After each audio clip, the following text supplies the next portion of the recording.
পশ্যইতাম পাণ্ডুপুত্রাণাম আচার্য মাহতিম চমম পুরাম দ্রুপদা পুত্রাণ তব শিষ্যেন ধীমতা। অর্থাৎ, হে আচার্য, পাণ্ডবদের মহান সৈন্যবল দর্শন করুন, যা আপনার অত্যন্ত বুদ্ধিমান শিষ্য দ্রুপদের পুত্র ধৃষ্টদ্যুম্ন অত্যন্ত দক্ষতার সঙ্গে ব্যূহের আকারে রচনা করেছেন। শ্লোক ৩ তাৎপর্য: চতুর কূটনীতিবিদ দুর্যোধন মহৎ ব্রাহ্মণ সেনাপতি দ্রোণাচার্যকে তার ভুল ত্রুটিগুলো দেখিয়ে দিতে চেয়েছিল। পাণ্ডবদের পত্নী দ্রৌপদীর পিতা দ্রুপদ রাজের সঙ্গে দ্রোণাচার্যের কিছু রাজনৈতিক মনোমালিন্য ছিল।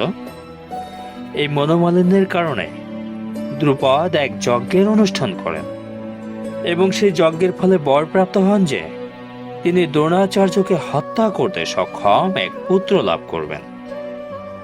দ্রোণাচার্য এ বিষয়ে সম্পূর্ণভাবে অবগত ছিলেন, কিন্তু দ্রুপদ তার সেই পুত্র ধৃষ্টদ্যুম্নকে যখন অস্ত্র শিক্ষার জন্য তার কাছে প্রেরণ করেন, তখন উদার ব্রাহ্মণ রূপে দ্রোণাচার্য তাকে সব রকমের অস্ত্র শিক্ষা এবং সামরিক কলা কৌশলের পূজ্য শিক্ষাসমূহ প্রদান করতে দ্বিধা করেননি।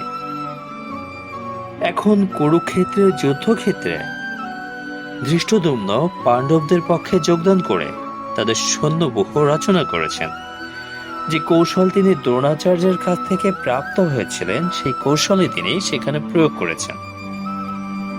দ্রোণাচার্যের এই ত্রুটির কথা দুর্যোধন তাকে স্মরণ করে দিল, যাতে তিনি সতর্কতার সঙ্গে আপোষহীনভাবে যুদ্ধ করেন। এর মাধ্যমে সে এটিও মনে করিয়ে দিল যে তিনি তার প্রিয় শিষ্য পাণ্ডবদের বিরুদ্ধে যুদ্ধ করতে যেন কোন রকম কোনো কোমলতা প্রদর্শন না করেন। বিশেষত অর্জুন ছিলেন তার সবচেয়ে প্রিয় এবং মেধাবী শিষ্য।